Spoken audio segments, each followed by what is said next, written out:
Hello বন্ধুরা, একটা recipe নিয়ে চলে এলাম।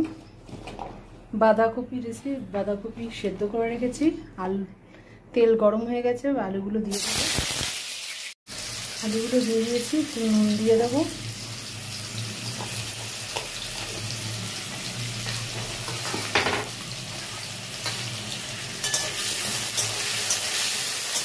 আলুটা একটু ভাজাভাজি হোক।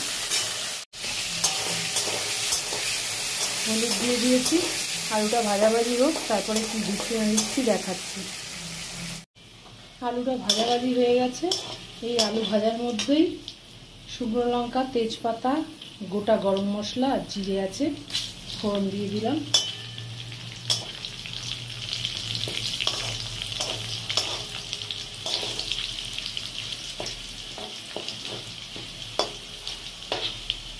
ফোড়নগুলো একটুখানি ভাজাভাজি হয়ে যায়।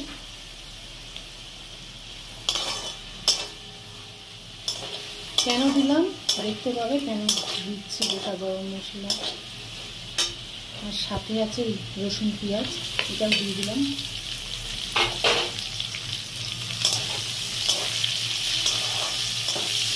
একটু ভাজাভাজি হোক, তারপরে দেখাচ্ছি দিচ্ছি না দিচ্ছি। পেঁয়াজটা ভাজাভাজি হয়ে গেছে। এখানে মাথা ভেজে রেখেছি। 1 চামচ হলুদ, 1 চামচ ধনের গুঁড়ো, 1 চামচ নুন, 1/2 চামচ চিনি দিয়েছি।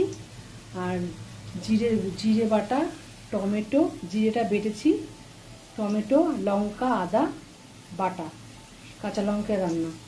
এবার এটা দিয়ে দেবো।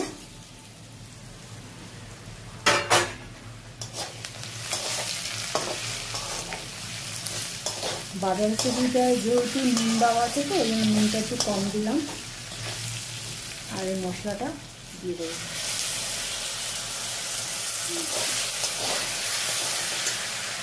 মশলাটা কষানো হয়ে গেছে, তেলও ছেড়ে গেছে বন্ধুরা। এবার এই সেদ্ধ বাঁধাকপিটা দিয়ে দেবো।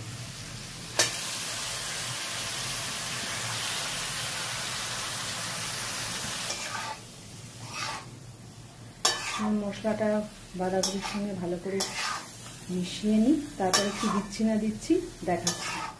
একটুখানি ঘি,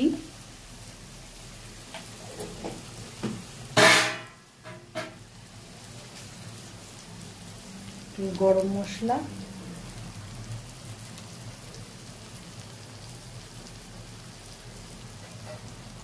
আর এই ধনে পাতাটাও দিয়ে দিলাম। তোমরা পারলে দিতেও পারো, না দিতে পারো, আমার আছে তাই আমি দিয়ে দিলাম। তৈরি হয়ে গেল অনুষ্ঠান বাড়ির মতো বাঁধাকপির তরকারি মাছের মাথা দিয়ে। কেমন লাগলো কমেন্ট করিয়ে জানিও। কালারটা কেমন এসছে। ভালো থেকো, পাশে থেকো, টাটা।